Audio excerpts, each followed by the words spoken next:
Dear learners, in the previous video, we discussed in detail about hedonism. We saw that hedonists believe in that pleasure and happiness are intrinsically good, which means that pleasure and happiness have goodness in themselves. But are pleasure and happiness the only things that are intrinsically good or good in themselves? Are all other qualities just of instrumental value? Is the goodness of other qualities just based on how they can be used to generate other good? Let us look at how other qualities like knowledge, other moral qualities, and self-realization figure in the theory of good. Let us discuss these also. Each person has his or her own set of rights or wrongs or moral norms. Let us now discuss the idea of ethical pluralism. Ethical pluralism is the idea that there are many theories about what is right and what is wrong, which may be incompatible or which may be incommensurable with a person's own individual personal moral norms. So, the moral norms in general for others or characters of distinguishing between right and wrong may be different for different people. We have seen that according to hedonism, pleasure or happiness is intrinsically good. Even the critics of hedonism also don't deny this view, but at the same time they accept other things also as intrinsically good, which means that pleasure and happiness are not the only things that are good in themselves. There are other characters, there are other qualities, there are other things also which have an intrinsic good about themselves. Let us come to the example of knowledge. Against the hedonistic view proclaiming that it is happiness alone that is intrinsically good, the pluralists poised a number of moral qualities of human beings as having intrinsic worth. We all know that knowledge is good, knowledge is power, knowledge is an instrument of advancement of human civilization. It is also used as an instrument of human happiness and pleasure. When you know that certain disease, for example COVID, is contagious, you can avoid getting exposed to it by taking precautions like washing hands, wearing a mask, etc. Knowledge is good for its own sake.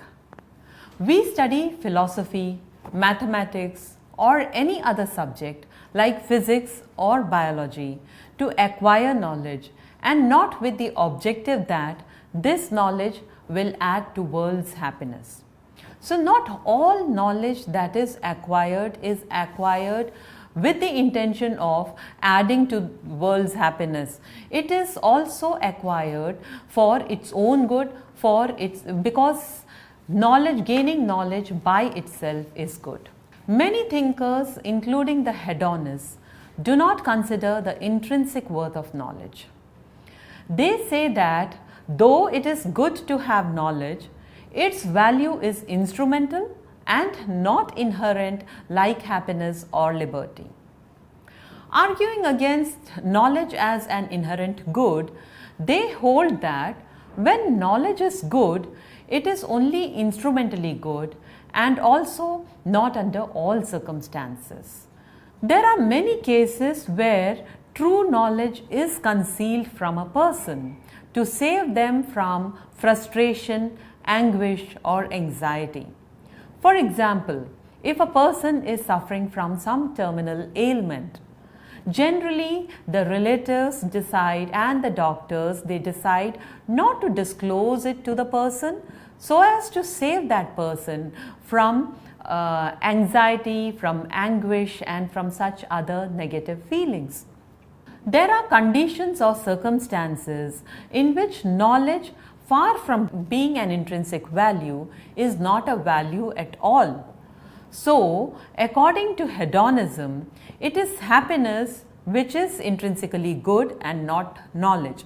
The goodness of knowledge depends on its happiness potential, which means how much happiness a knowledge is able to generate. Now let us come to another character of the ethical which the ethical pluralists hold good, which is the moral qualities. According to pluralists, qualities like kindness, honesty, truthfulness, benevolence, loyalty, generosity, goodwill, etc. are valuable in themselves. But the hedonists are of the view that such qualities are valuable only as means to bring more happiness to the world, and hence their values are only instrumental. Indeed, all these qualities can be used for either good or for evil. Now you would be wondering how honesty, how kindness, how loyalty can be evil. We definitely know that these qualities are good, but we may be wondering how these qualities can be evil. Moral qualities are not always instrumentally good.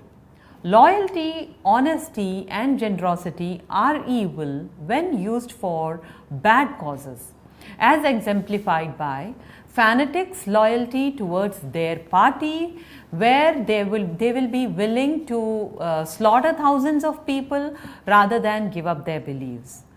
Similarly, if a person is being too generous to a lazy person, then his generosity will add to more laziness. Similarly, if a doctor tells the truth to a patient who is suffering from some incurable disease or a terminal ailment, it will do more harm to the patient than good. The pluralists, however, attach intrinsic values to these qualities even when they have bad consequences. For them, values are more important than the happiness they cause.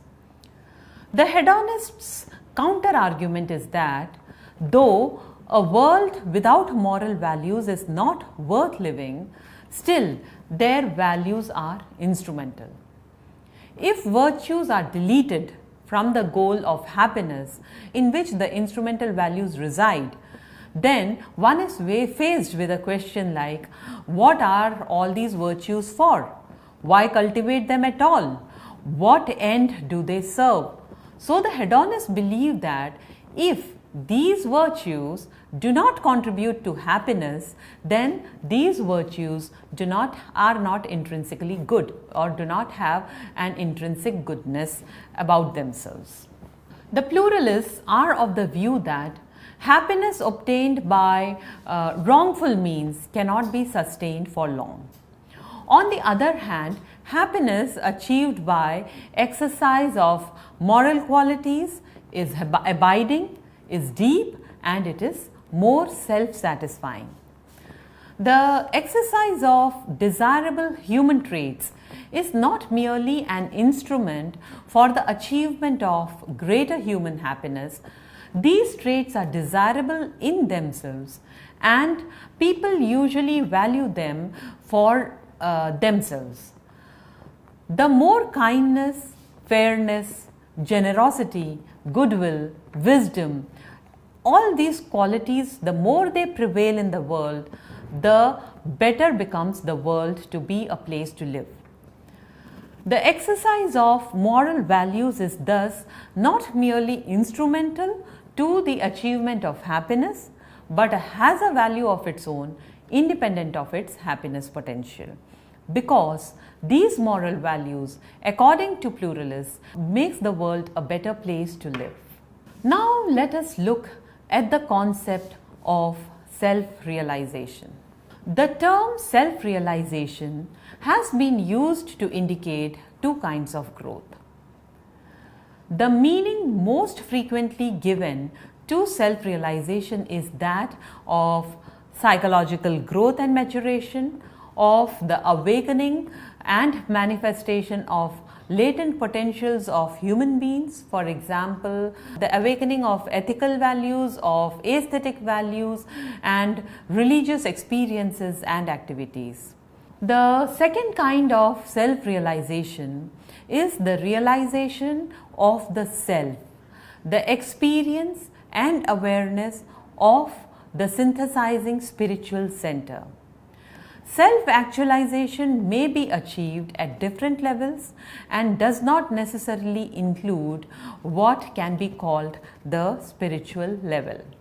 According to the view of the proponents of self-realization, the only thing that is good for its own sake is the development of man's best capacities as human beings.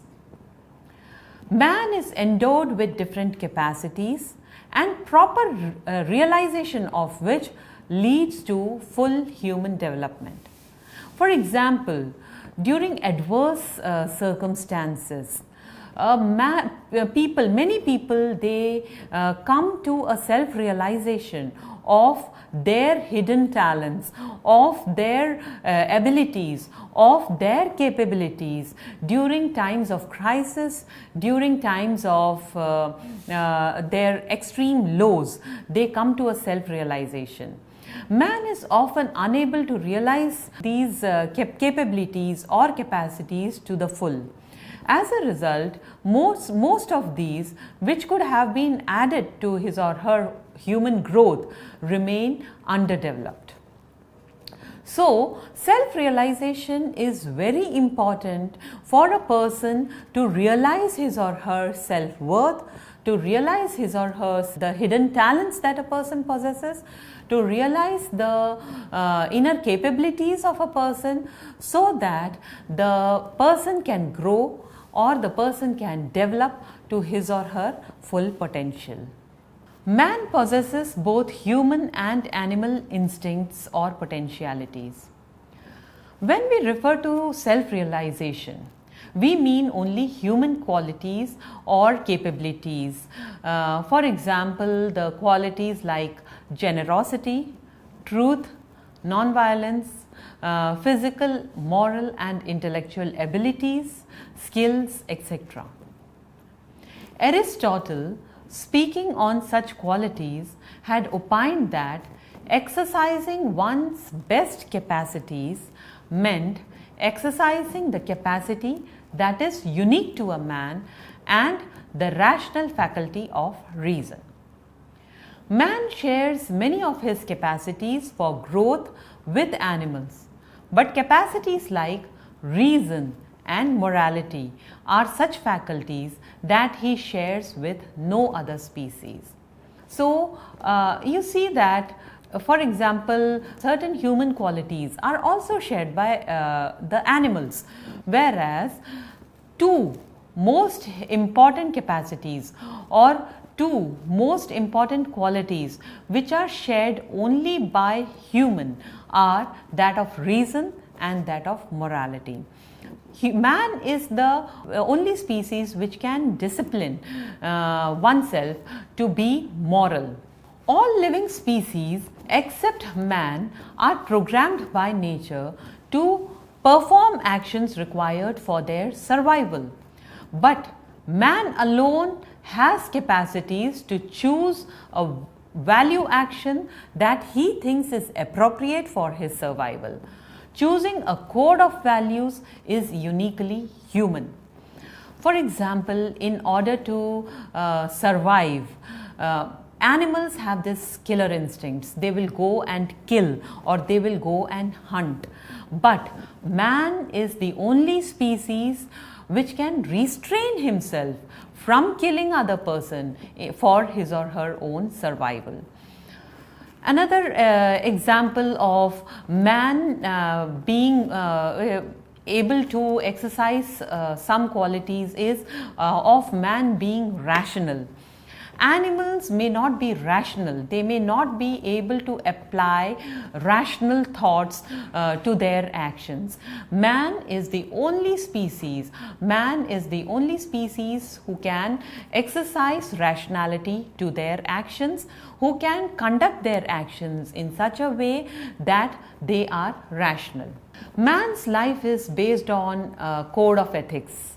In this system of ethics, man's life is the ultimate value that all other values serve, including happiness. This is the one thing that is the end in itself. But a question arises, will it be wrong for a man ever to risk his life? Not at all. For instance, if a man is compelled to live in such human conditions where freedom of thought and actions are suppressed, he might very well risk his or her life to escape such conditions.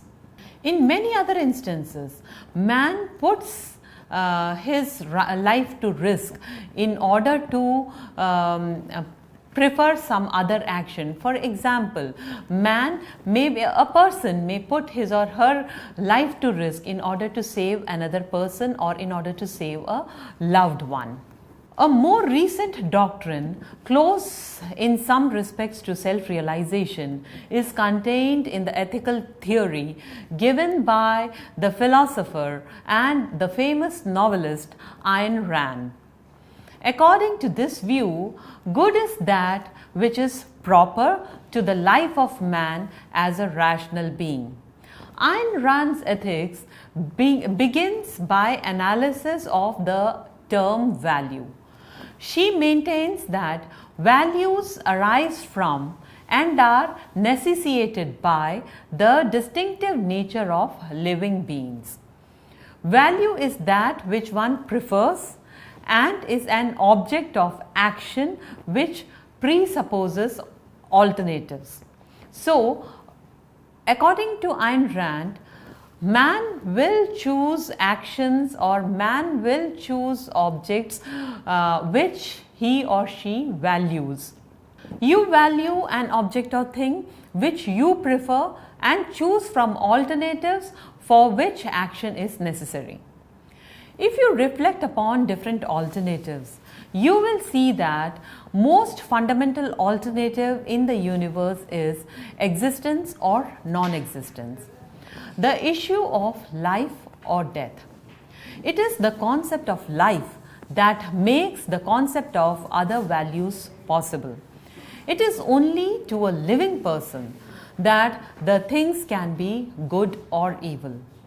Thus, it is the existence, nature and the needs of living organisms that make existence of values possible and necessary. Man is not born with automatic innate knowledge of what is good or evil for him. To acquire this knowledge, man must think, and think is an act of choice. That is, if man is to live, he must choose to think and hold life as his standard of value. The code of values that his life requires is a code of ethics. So finally, to conclude, today we learnt about ethical pluralism, in which we discussed other things which possess intrinsic values like knowledge and moral qualities. We also discussed in detail about self-realization. We also discussed how man is born without the knowledge of what is good and what is bad, and it is the process of thinking, which leads to self-realization and which leads to development of a code of ethics for humans. I hope you enjoyed this topic. Thank you.